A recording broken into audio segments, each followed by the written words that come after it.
जी बिस्मिल्लाहिर्रहमानिर्रहीम अस्सलाम वालेकुम नाजरीन। तुसां दे पे झोंक टीवी वसेब दी आवाज़ और मैं तो अपना मेज़बान रिजवान हुसैन।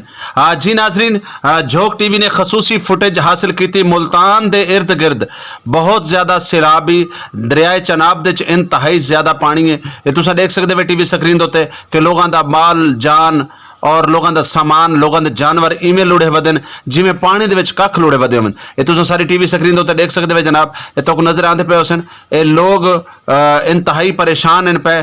काफ़ी जगह तो बंद टुट गया, काफ़ी सारे नहरां दे बंद टुट गए, दरियावां दे बंद टुट गए, इंतहाई लोग परेशान हैं।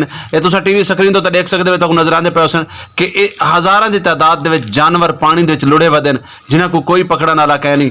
हुकूमत अल्लाह जाने कित्थे है, हुकूमत ये टाइम सुम गई है। हुकूमत को ये टाइम अपने इलाके के लोगों का जरा जितना भी ख्याल कह नहीं। ये तुम देख सकते हो ये जानवर इवें लुढ़े वे कख लुढ़े वदे होवन।